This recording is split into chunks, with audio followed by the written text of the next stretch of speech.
H1N1, ასე უჩვეულოდ სამედიცინო და მაინც ყველასთვის ასე კარგად ნაცნობი სახელწოდება, რომლის მიღმაც ერთნი უბრალოდ მორიგ სეზონურ გრიპს, მეორენი კი ლამის კაცობრიობისთვის საშიშ ეპიდემიას ხედავენ, ღორის გრიპი. დაავადება, რომლის შესახებაც მსოფლიომ სულ რამდენიმე თვის წინ შეიტყო და რომლის შიშითაც ჩვენი პლანეტის დიდი თუ პატარა ქალაქების ქუჩები პირბადე აფარებული ადამიანებით გაივსო.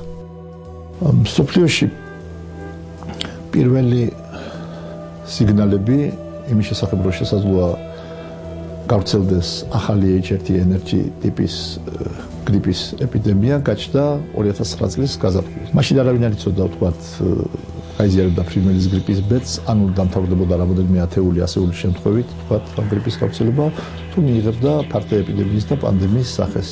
ვინაიდან ეს იყო ახალი შტამი ვირუსის და ყველა ახალი შტამი ვირუსის წინასწარ არ არის ცნობილი რა თვისებებს შეიძენს.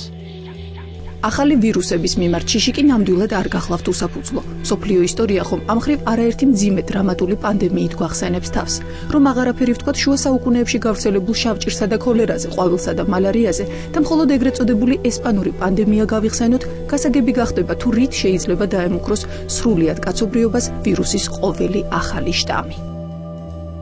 მაგალითისთვის, ესე იგი, ეგრეთ წოდებული ცნობილი ისპანურას დროს, რომელიც 1918 წლებში დაიღუპა 50 მილიონი ადამიანი, ეს რიცხვი აღემატებოდა, ანუ ტოლდებოდა ფაქტობრივად მეორე მსოფლიო ომში დაღუპული ადამიანების რიცხვს და ითვლება, რომ ეს პანდემია იყო ყველაზე გამანადგურებელი პანდემია ადამიანის სიკვდილობის რიცხვით, ის აღემატებოდა თვით შავი ჭირის პანდემიასაც კი, რომელმაც მე-14 საუკუნეში ევროპაში მოსრი გაავლო, ვთქვათ, მოსახლეობას. და კვლავ H1N1, ვირუსი, რომლის ტრიუმფალური მსვლელობის დაწყებაც 2009 წლის 11 ივნისით არის დათარიღებული. სწორედ ამ დღეს გამოცხადდა ღორის გრიპის პანდემია მსოფლიოში. პანდემია ქვია დაავადებას, რომელიც ვრცელდება მსოფლიოს მინიმუმ 2 რეგიონში, ან მთელ მსოფლიოში, ან ერთ კონტინენტზე და იწვევს მძიმე დაავადებას, საშიშ დაავადებას და იოლად გადაეცემა ადამიანიდან ადამიანს. აი ეს სამი პირობა არის აუცილებელი, რომ დავაფიქსიროთ პანდემიის არსებობას. სამივე ეს პირობა ჩაითვალა, რომ ივნისის სახეზე იყო და 11 ივნისს მარგარეტ ჩანმა გამოაცხადა პანდემია. ამას გარკვეული იურიდიული მნიშვნელობაც აქვს. პანდემიის გამოცხადება ნიშნავს, რომ მთელი მსოფლიოს სამედიცინო და არამარტო სამედიცინო სამსახურები უნდა გადავიდნენ მობილიზაციის განსხვავებულ რეჟიმზე. ესე იგი, უნდა ამოქმედდეს მთელი რიგი მექანიზმები, რაც გათვალისწინებულია პანდემიისათვის. და განსაკუთრებული რეჟიმის მოქმედებაც დაიწყო მთელს მსოფლიოში და რა თქმა უნდა საქართველოშიც. შეიქმნა H1N1 ვირუსის გავრცელების ქართული სტატისტიკაც. თანდათან შემთხვევების რაოდენობა იმატებს, სადღეისოდ დაფიქსირებულია დაახლოებით 500-მდე დადასტურებული შემთხვევა, ხას უსვამ დადასტურებული შემთხვევა 500-მდე, ლაბორატორიულად გამოკვლეული და დადასტურებული. და ითვლება, რომ ერთ დადასტურებულ შემთხვევაზე მოდის სულ ცოტა 10 ან 20 დაუდასტურებელი შემთხვევა. ანუ ისეთი შემთხვევა, როდესაც ადამიანს მსუბუქი ფორმით ჰქონდა ეს გრიპი და არ ჩათვალა საჭიროდ მიემართა სამედიცინო დასწრებლებისათვის და არ ჩაუტარებია შესაბამისი გამოკვლევა. შესაბამისად, მან არ იცის ის, რაც მან გადაიტანა, ღორის გრიპი იყო თუ არა.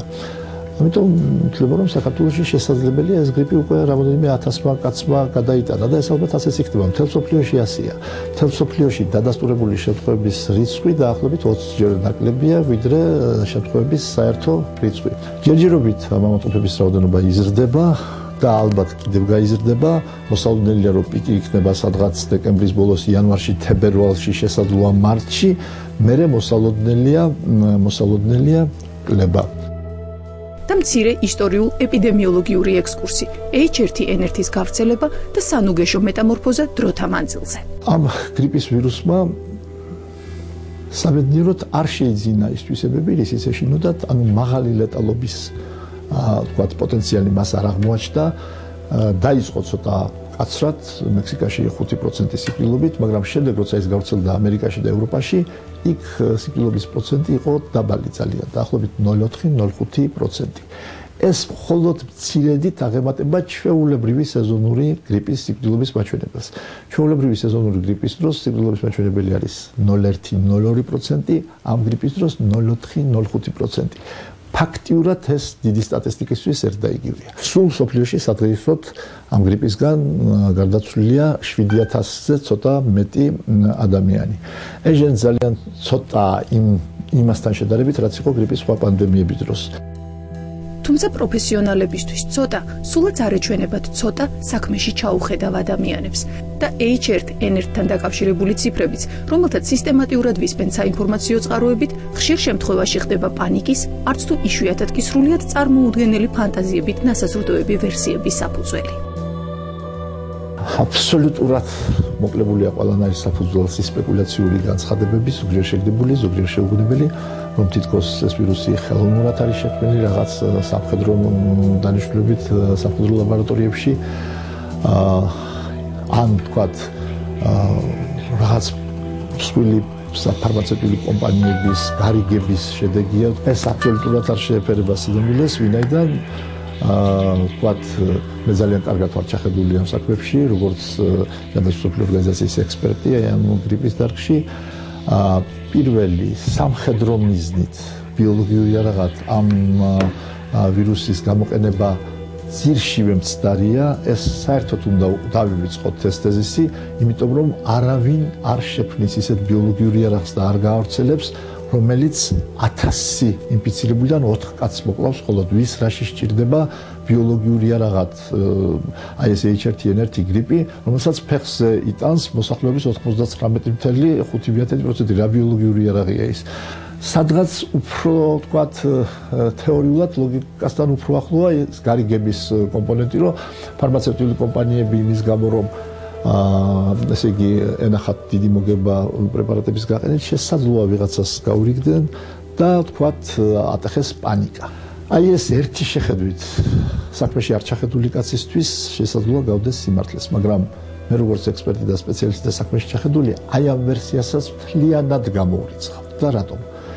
აქ იმედენი ინსტიტუტია ჩართული, ისეთი ავტორიტეტული და ისეთი როგორ გითხრათ, მოუსყიდავი ინსტიტუტებია ჩართული, რომ შეუძლებელია რომ ერთმა ან ორმა ფარმაცევტულმა კომპანიამ, რაც არ უნდა დიდი ფული დახარჯოს, ასეთი მასშტაბის გარიგება მოახდინოს. ერთად ჯანდაცვის მსოფლიო ორგანიზაციასთან, გაეროსთან, ამერიკის დაავადებათა კონტროლის ცენტრთან პრაქტიკულად ესეთი რამე არ ხდება, არასოდეს არ მომხდარა და მეორე რას ქვია გაზრდილია ვთქვათ აჟიოტაჟი და ხელოვნურად არის ეს აჟიოტაჟი შექმნილი როგორ არის ხელოვნურად, როდესაც მთელ მსოფლიოში უამრავი 100,000 ადამიანი უკვე მართლა გახდა გრიპით ავად და 7,000-ზე მეტი ადამიანი უკვე მოკვდა. ეს სულ რაღაც ერთ-ორ თვეში, ესე იგი. და ეს გაგრძელდება ერთი წელი და კიდე რამდენი ადამიანის სიცოცხლეს წაიღებს, ვინ იცის. ასე რომ არანაირად ვთქვათ გადაჭარბებულ აჟიოტაჟზე ლაპარაკი არ არის. ეხლა თუ იმეს გულიწყდება რომ რატომ 7,000 მოკვდა და არა 7 მილიონი, ეს საბედნიეროდ ასეა, საბედნიეროდ ამ ვირუსმა არ შეიძინა ის თვისებები, რომელიც ჰქონდა ფრინველის გრიპს, ან რომელიც ჰქონდა ისპანკის ვირუსს, ესე იგი, მაგრამ ახლა პანდემია ფიქსირდება მაშინაც, როდესაც თქვათ 1 მილიონი ადამიანი იღუპება მსოფლიოში და არა მარტო მაშინ, როდესაც 50 მილიონი იღუპება. რა თქმა უნდა, თუ სიმპტომების პროცენტი 50%-ია და 60% ეს უბედურებაა, ეს ტრაგედიაა, მაგრამ თუ სიმპტომების პროცენტი არის თუნდაც 0.5 ან თუნდაც 1, ის მაინც პანდემია და მაინც საჭიროა მსოფლიო თქვათ საზოგადოების და სამედიცინო სამსახურების მობილიზაცია და ეს გამართლებულია რომ ასეთი მობილიზაცია მოხდა, არავითარი თქვათ აქ ანგარება არ არის, ესე იგი, იმიტომ რომ არ მომხდარიყო ასეთი მობილიზაცია, ძალიან დიდი ალბათობა იყო რომ ფრინველის გრიპიც გავრცელებულიყო ეს. ანალოგიური სურათია ამ მხრივ ჩვენს ქვეყანაშიც. რომ მსოფლიო ჯანდაცვის ორგანიზაციას და ჩვენს ჯანდაცვის სამინისტროს და მთავრობას არ გამოეცხადებინა აი ესეთი მზადყოფის უმაღლესი დონის შესახებ და შესაბამისი ზომები არ მიიღო, დამიჯერეთ, რომ ჩვენთან შემთხვევების რიცხვით ერთი 10-ჯერ მეტი იქნებოდა და სიკვდილობის რიცხვიც 10ჯერ და 20ჯერ მეტი იქნებოდა. ეს ახლა ძალიან იოლია იმისი თქმა, რომ გადაჭარბებულია ეს აჟიოტაჟი. იცით, როცა ყველაფერი კარგად თავდება, ამისი თქმა ძალიან იოლია. ყოველთვის გამოჩნდებიან ესეთი სპეკულაციური აზრის მომხრები, რომ ისინი გადაჭარბებული იყო, ხო ხედავთ, არ დაიღუპა კაცობრიობა და რა საჭირო იყო ასეთი, თქვათ, არ დაიღუპა სწორედ იმიტომ, რომ ასეთი ზომები იქნა მიღებული და დროულად იქნა ზომები მიღებული. ეს დაახლოებით იგივეა, იცით, აი ხანძარი რომ გაჩნდეს, მიიღოთ ძალიან ეფექტური ზომები, ესე იგი, და არ გავრცელდეს ის ხანძარი და მერე ვიღაცამ გამოვიდეს და ნიშნის მოგებით თქვა, რომ რა საჭირო იყო, თქვათ, 100 სახანძრო მანქანის გამოძახება, როცა 1-2 სახლი დაიწვა, მხოლოდ მეტი არა და მთელი ქალაქი არ დამწვარა. მაგრამ მთელი ქალაქი იმიტომ არ დაიწვა, რომ 100 სახანძრო მანქანა იყო გამოძახებული და ის 100 სახანძრო მანქანა რო არ გამოძახებულიყო, შეიძლება მთელი ქალაქი დამწვარიყო. აი ასეთი, თქვათ, მდგომარეობა გრიპის დროსაც, იმიტომ რომ მთელი საზოგადოების და ჯანდაცვის ორგანომუშაკების და ექიმების მობილიზაცია გამოცხადებული და ყველა ეფექტური ზომაა მიღებული დაწყებული წამლების მარაგის შექმნიდან დამთავრებული ყველა ექიმების განათლებით, ტრეინინგით, სპეციალური ჩვევების სწავლებით, მათთვის დამცავი საშუალებების გამოყენებით, სწორედ ამიტომ არის, რომ ეპიდემიის მასშტაბები შეზღუდულია და სიკვდილობის მასშტაბები მკვეთრად შეზღუდულია. დღეს სოფლიო ჯანდაცვის ორგანიზაციის, ამერიკის დაავადებათა კონტროლის ცენტრის და საქართველოს მთავრობის, ჯანდაცვის სამინისტროს და მედიცინის მუშაკების ქმედება და საპასუხო ზომები არის აბსოლუტურად ადეკვატური, არის ეფექტური, დროული, არაფერი არ არის გადაჭარბებული, არაფერი არ არის სპეკულაციური და შედეგი სახეზეა. თავარი შედეგი კი ის გახლავთ, რომ გარდაუვალი ეპიდემიის მიუხედავად შეზღუდულია ახალი შემთხვევების რაოდენობა და რაც მთავარია, უკლებლივ ყველა პაციენტი, მოზრდილი თუ ბავშვი, უზრუნველყოფილია კვალიფიციური სამედიცინო დახმარებით. ყველა პაციენტმა პირველ რიგში უნდა მიმართოს პირველად რგოლის ექიმს, ეს არის პოლიკლინიკის ექიმი, ხალხთა კონსულტაციის ექიმი, ლაპარაკია ორსულებზე, ესე იგი სასტრაფოს ექიმი და ოჯახის ექიმი. ყველა მათგანი იმდენად კარგად არის ინსტრუქტირებული და იმდენად კარგად იცნობს გრიპის მართვის წესებს, რომ არაფრით უფრო ნაკლები შესაძლებლობები არ აქვს დახმარების გაწევის ვიდრე საავტობუსო ექიმს და დრო მეტი აქვს და თან უფასოა. ესე იგი, ქალაქის მერიამ გამოაცხადა, რომ აი პირველად რგოლის ექიმების მიერ პაციენტების მომსახურება ყოველ შემთხვევაში გარკვეული ფორმები ბინაზე გამოძახება ექიმთან ყველასთვის იქნება უფასო უფრო მეტი. ყველამ უნდა იცოდეს, რომ აი ამ პოლიკლინიკებს და ოჯახის ექიმებს დარიგებული აქვს ტამიფლუს და რელენზას გარკვეული მარაგი.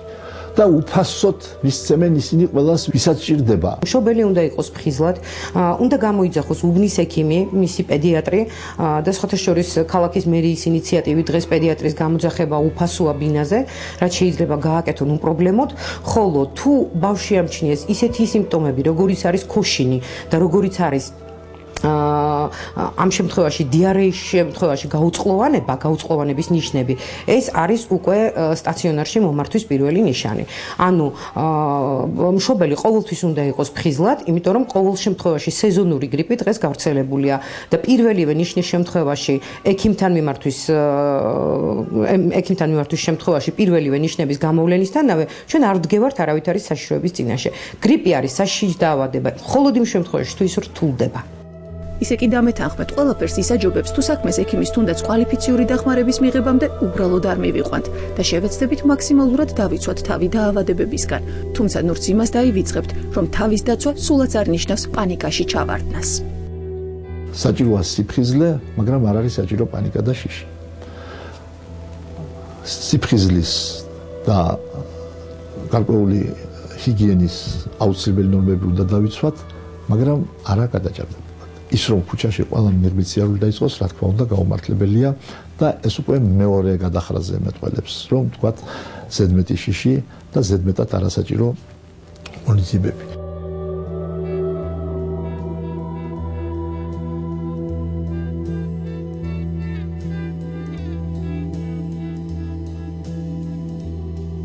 ჩვენ მომართვიანობა ყოველთვის გვაქვს გაზრდილი ზამთრის პერიოდში, მაგრამ ვფიქრობ, რომ არანაირი პანიკის საფუძველი იმასთან დაკავშირებით, რომ გამოჩნდა აგრიპის ახალი შტამები H1N1 და ეს ძალიან გავრცელებულია დღეს საქართველოში, კერძოდ თბილისში, ამისი არ არსებობს.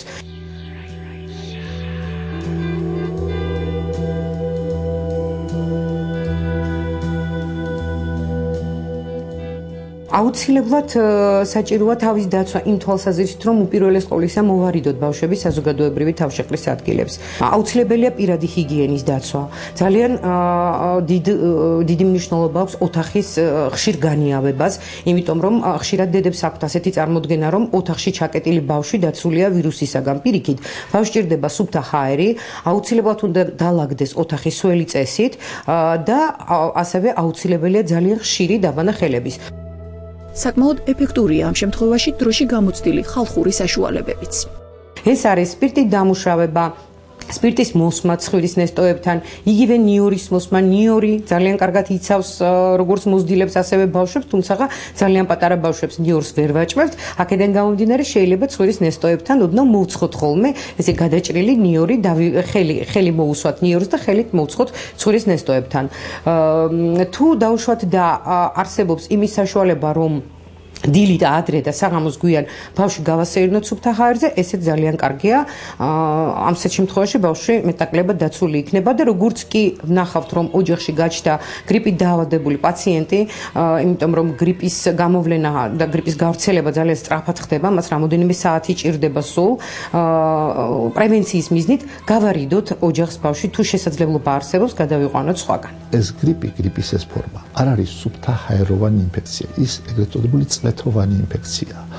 შეათამობენ ჰაერწვეთოვანი, თლაც სწორი არ არის, ჰაეროვანი მაინც ზღვარი, წვეთოვანი ზღვარი. ჰაეროვანი ქვია ინფექციას, როდესაც ინფექციური ნაწილაკი 5 მიკრონზე მცირე ზომის არის და ის ჰაერში აეროზოლის საშუალებით ვრცელდება. და აი ამ შემთხვევაში საკმარისია მოხვდა იმ ოთახში, სადაც ერთი გრიპიანია და ყველა დაინფიცირებულია. ეს გრიპი ესე არ არის. ამ გრიპის დროს გრიპიანი ადამიანის მიერ ამოფრქვეული ნაწილაკის ზომა 5 მიკრონზე მეტია. ეს იმას ნიშნავს, რომ ის 1 მეტრზე შორს პირდაპირი კონტაქტით არ ვრცელდება. თუ თქვენ 1 მეტრზე შორს ახართ გრიპიანისგან, არ გადაგედებათ პირველადი კონტაქტით, მაგრამ ეს წვეთები და ეს აგენტები ილექება კალმისტარზე, მაგიდაზე, ჭურჭელზე, ყველაფერზე, სახელურზე, კარებზე და ყველაფერი. და ყველაფერს ამას ჩვენ ხელს ვკიდებთ. მე ეს ხელი მიგვაქვს პირთან ან სხვირთან და აი ამით გადაცემული შემთხვევების ნახევარზე მეტი მოდის ხელით და კონტაქტით გადაცემაზე და არა ჰაერწვეთოვან გზაზე. ამიტომ თითოეულმა მოქალაქემ რა უნდა ქნას? პირველი, რაც შეიძლება ხშირად უნდა დაიბანოს ხელები. ესე იგი, თუ მას კონტაქტი აქვს ინფიცირებულთან, ოჯახის წევრთან, ან ის არის სამედიცინო პერსონალი და ყავს ავადმყოფი, აუცილებლად უნდა ატაროს ნიღაბი და სასურველია ხელთათმანები და რაც ყველაზე მთავარია, დაავადების გაჩენის პირველივე ნიშნებისთანავე. და ეს ნიშნები უკვე ყველასთვის კარგად ცნობილია. ეს არის ჩვეულებრივი გრიპის ნიშნები. უეცარი დასაწყისი, მაღალი ტემპერატურა, ყელის ტკივილი, თავის ტკივილი, გაჭედვის შეგრძნობა ცხვირხახაში და განსხვავებით ჩვეულებრივი სეზონური გრიპისაგან, ამას ემატება დაახლოებით 1/3 შემთხვევაში დიარეა და გულის რევა, ფაღარათი და გულის რევა. აი ამ ნიშნების გამოჩენისთანავე ყველამ უნდა მიმართოს ექიმს. აქვე ისიც უნდა გაითვალისწინოთ, რომ ექიმთან ვიზიტის გადადება იმ მოტივით, რომ არ იცით ახალ ვირუსთან გაქვთ საქმე თუ ჩვეულებრივ სეზონურ გრიპთან, სრულიად გაუმართლებელია და აი რატო. კლინიკურად თითქმის არ განსხვავდება. ორივე სახასიათებს სწრაფი დასაწყისი, ტემპერატურა 38-ზე მეტი, ყელის ტკივილი, თავის ტკივილი, გაგუდვის შეგრძნება ცხვირხახის მიდამოში, ინტოქსიკაცია, ანუ აი ცუდად ყოფნა, ესე იგი ერთადერთი განმასხვავებელი ნიშანი ეს არის, რომ ამ ახალ გრიპს ახასიათებს დიარეა, ფაღარათი და გულის რევა, რაც არ ახასიათებდა აი ამ სეზონური გრიპების ეპიდემიებს, ესე იგი H3N2 ვირუსით გამოწვეულ გრიპს, რომელიც წინა ბოლო 10 წლებში ცირკულირებდა, ეს არ ახასიათებდა, მაგრამ ამას არ უნდა ვედოთ, იმიტომ რომ აი ეს გულისრევა და ღებინება ახალ გრიპს ახასიათებს შემთხვევათა მხოლოდ 1/13-ში. ასე რომ თუ ეს ნიშანი არის, ეს დამატებით ლაპარაკობს ამ გრიპის სასარგებლოდ, მაგრამ თუ ეს ნიშანი არ არის, ეს არ ლაპარაკობს, რომ ეს გრიპი არა გვაქვს. დღეს მთელ მსოფლიოში ითვლება, რომ ვინც გრიპით ავად ხდება, მათი 80-90% ახალი გრიპის ვირუსით ხდება ავად. ამიტომ, როდესაც გრიპის ნიშნები გამოგვაჩნდება, აი ის რაც მე ჩამოთვალე, უეცარი დაწყება, მაღალი სიცხე და ყელის ტკივილი და ასე შემდეგ, არ არის საჭირო ველოდოთ იმას, რომ გაირკვეს ეს ძველი გრიპია თუ ახალი გრიპი. აბსოლუტურად არ არის საჭირო ველოდოთ, უნდა დავიწყოთ მართვა და მკურნალობა დაავადების სიმძიმის გათვალისწინებით და არა იმ ნიშნით ეს ძველი გრიპია თუ ახალი. და რატომ? იმიტომ რომ ჯერ ერთი ამის გარკვევას დრო უნდა, როდესაც ანალიზს აიღებ პასუხი ვთქვათ მეორე დღეს იქნება და ძვირფას დროს ვკარგავთ და მეორე ამ ორი გრიპის მკურნალობა და მართვა პრაქტიკულად არ განსხვავდება ერთმანეთისგან. აბსოლუტურად ერთნაირი სამკურნალო ღონისძიებები აქვს.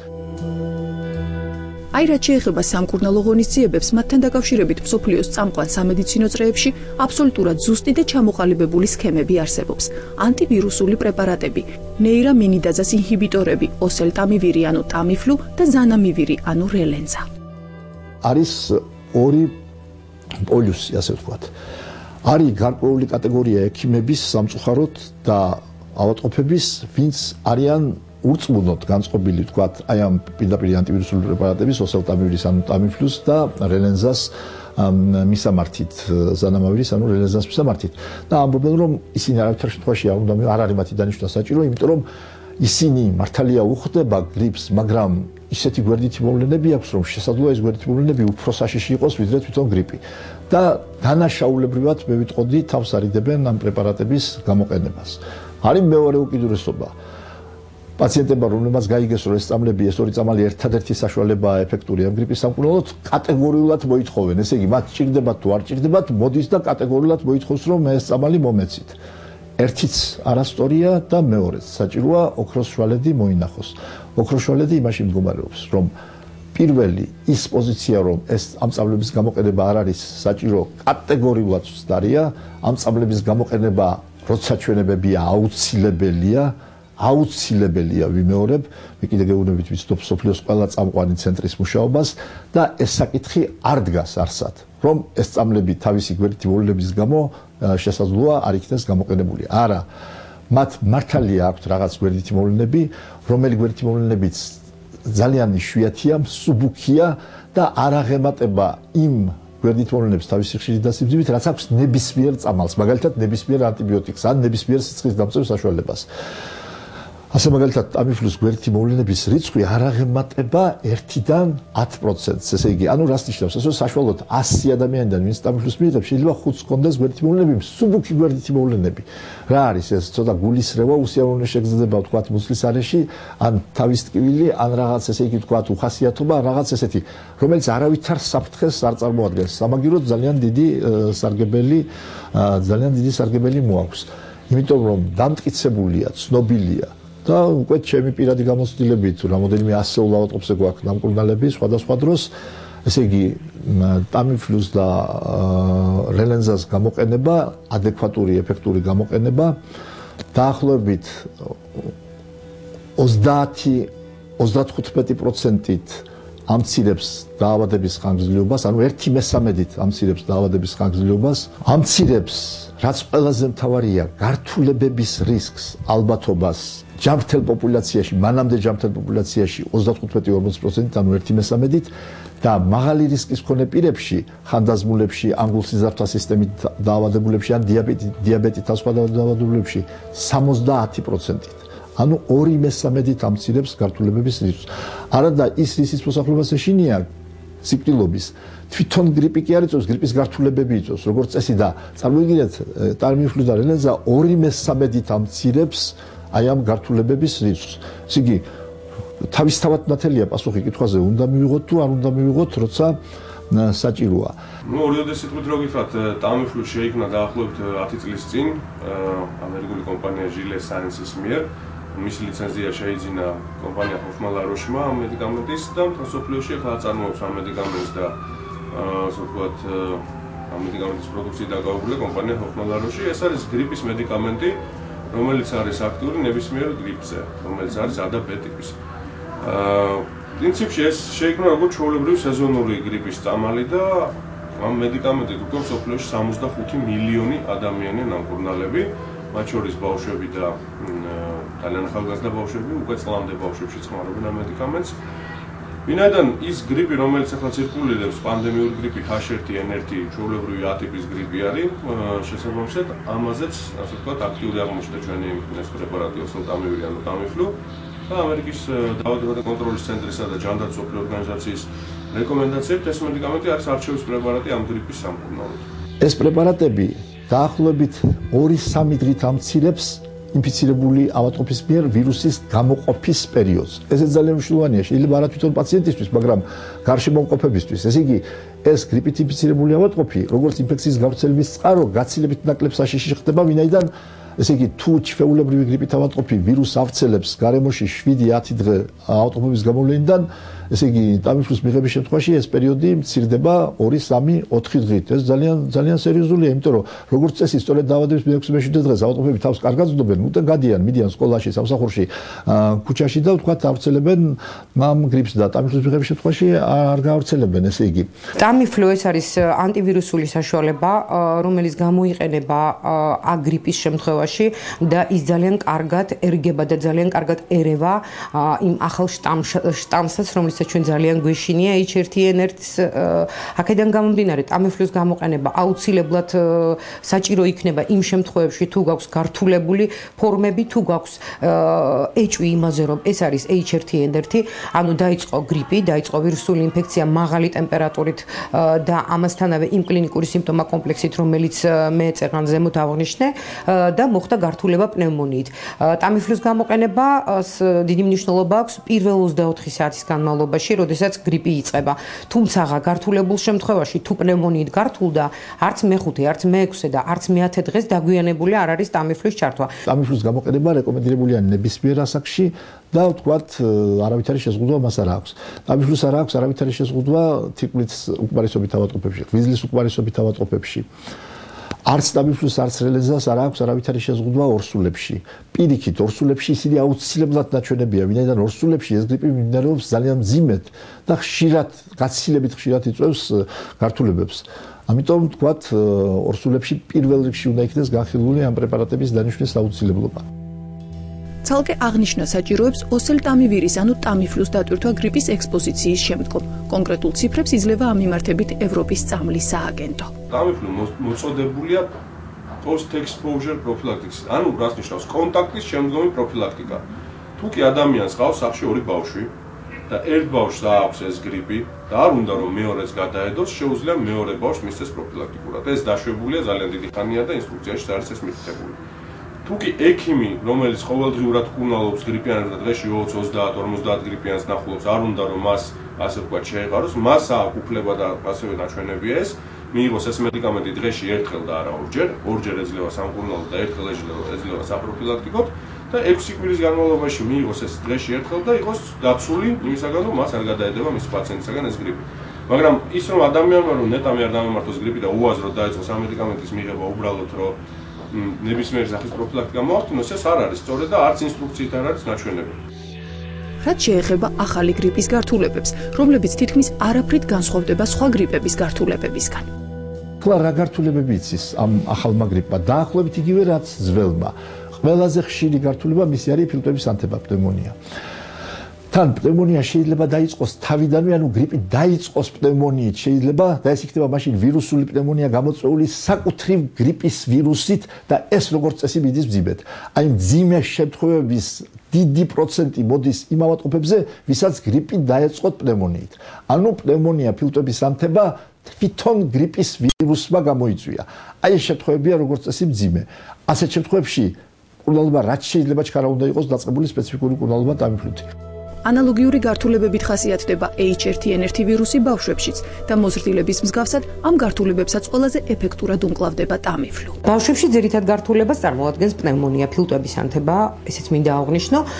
უკანასკნელ პერიოდში შეიმჩნეოდა რაღაცა გარკვეული ტალღა იყო ამ დაავადების გახშირების რაღაცა რამოდენიმე შემთხვევა ჩვენს კლინიკას მომართა დაახლოებით 6 პაციენტმა, რომელსაც აღინიშნებოდა დაავადების მეორე-მესამე დღეზე პნევმონიით, ანუ ფილტვების ანთებით გართულება, რომელთაც დაეწყო სპეციფიური პრეპარატი Tamiflu-ით მკურნალობა რა თქმა უნდა, კლინიკური სიმპტომა კომპლექსის გამო, იმიტომ რომ ლაბორატორიული ტესტის ჩატარება ყველასთან შეუძლებელია, დღეს ეს ბავშვები კარგად გრძნობენ თავს, ანუ ჩვენ არ გქონია არც ერთი ლეტალობის, ანუ სიკვდილობის შემთხვევა. გამარჯობათ. ამიფლობენ და ერთი კოლოფი.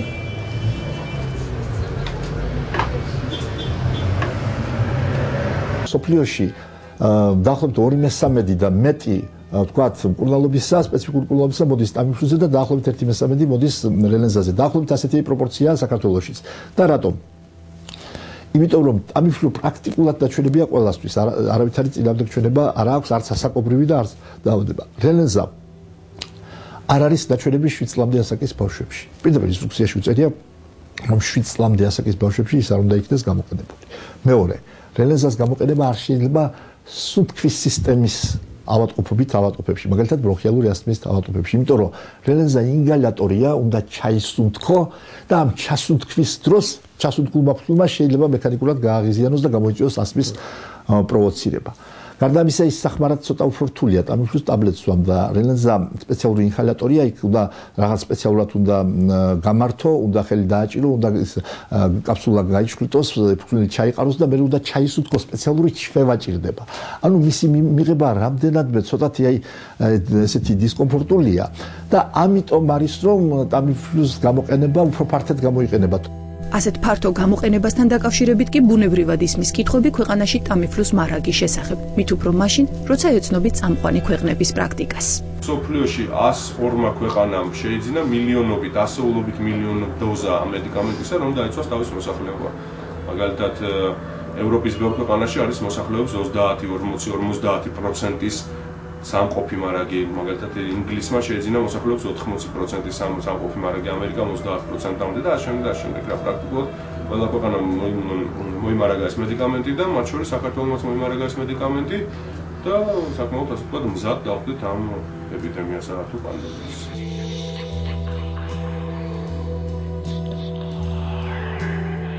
თუკი ვინმეს ასე ვთქვათ წარმოუდგენია რომ შეიძლება ქვეყანაში იყოს სამყოფი მედიკამენტი ყველასთვის ეს წარმოუდგენელია, იმიტომ რომ ერთ-ერთი ფარმაცევტული დისტრიბუტორი ვერ შემოიტანს ახლა დაახლოებით მილიონ დოზას, შეიძლება მილიონმა ქართველმა გადაიტანოს ეს გრიპი, ხო? მილიონ დოზას ერთდროულად ვერ შემოიტანს, მაგრამ როდესაც ეს მედიკამენტის მარაგი გამოილევა, მოხდება ამ მარაგების შევსება. ეხლა დიახაც მედიკამენტის მარაგი კლებულობს საქართველოში, მაგრამ როდესაც რაღაც კრიტიკულ ზღვარს ჩამოწდება, მოხდება ალბათ კლავად შეკვეთა მედიკამენტის და ეს დიდი დისტრიბუტორები ვინც არიან და ვისაც აქვს ფარმაცევტული ქსელები, ისინი შეუკვეთავენ მედიკამენტს, ჩამოიტანენ და კლავად ხდება ხელმისაწვდომი. და კიდევ ერთი მეტად მნიშვნელოვანი გაფრთხილება პროფესიონალისგან იმისთვის, რომ მაქსიმალურად ავარიდოთ თავის შესაძლო გართულებებს. ერთი ძალიან სერიოზული გაფრთხილება. გარდა ამ ანტივირუსული პრეპარატებისა, პაციენტებს ჭირდებათ მართვა გრიპით პაციენტებს. ჩვეულებრივ სიცხის დამწევი პრეპარატებით ან სხვა სიმპტომური საშუალებებით. აი ამ შემთხვევაში ყველა ექიმი უნდა გაფრთხილდეს. ბევრმა იცის, მაგრამ აქა-იქ იპარება შეცდომები.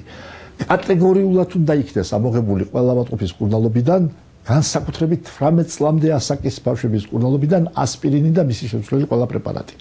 იმიტომ რომ დამტკიცებულია, რომ ასპირინი გრიპის დროს და განსაკუთრებით ბავშვებში 18 წლამდე ასაკის პირებში იწვევს ძალიან მძიმე გართულებას, რომელიც ცნობილია რეის სინდრომის სახელწოდებით. ეს არის ღვიძლის უკმარისობა, რომელსაც თან ზდევს ენცეფალოპათიის მოვლენები, ძალიან მძიმე მოვლენები, კრუნჩხვები, ცნობიერების დაბინდვა, სხვა და ეს რეის სინდრომი ხშირად სიკვდილით მთავრდება.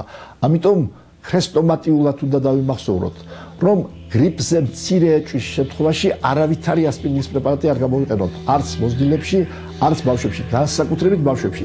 მაშასე, მსოფლიო ბოლო რამდენიმე თვეა ებრძვის H1N1 გრიპის პანდემიას, რომელიც დღეს უკვე საქართველოშიც ფიქსირდება. გრიპი, რომელსაც სხვადასხვა მიზეზთა გამო უწოდეს ღორის.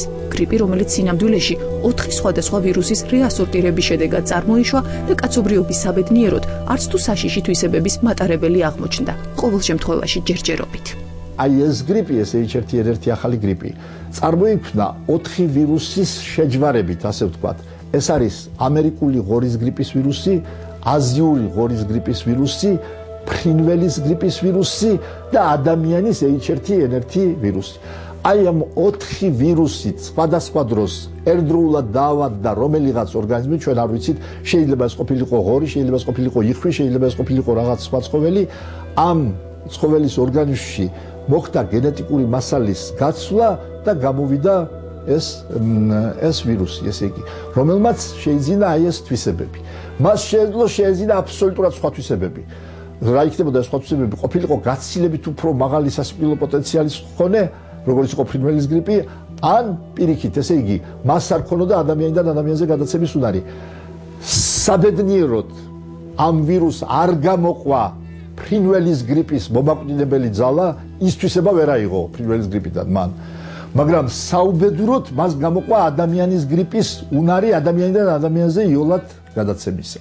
ფრინველის გრიპის შემთხვევაში ეშინოდათ, რომ ფრინველის გრიპი არ მომხდარიყო მისი ისეთი მუტაცია, რომ მას არ შეეძინა ადამიანიდან ადამიანზე გადაცემის უნარი. თუ ის შეინარჩუნებდა თავის კვლელ უნარს და შეიძენდა ადამიანიდან ადამიანზე გადაცემის უნარს, მაშინ ძალიან ცუდად წავიდოდა კაცობრიობის საქმე, ესე იგი თქვა, ისპანკა მოგონილი იქნებოდა. წინასწარი გათვლებით დაიღუპებოდა რამოდენიმე 100 მილიონი ადამიანი, ესე იგი თქვა. ნუ ვინ იცის, ღმერთმა იცის, მხოლოდ რომ მოხდებოდა თუ არა იმისი ესეთი მუტაცია. ეხლა მეორე რამის ეშინიათ, რომ ამ გრიპმა, რომელიც ადამიანზე ისედაც იოლად გადაეცემა, არ შეიძინოს უფრო მაღალი სიკვდილობის გამოწვევის უნარი. ჯერჯერობით საბედნიეროდ ასეთი არ არის.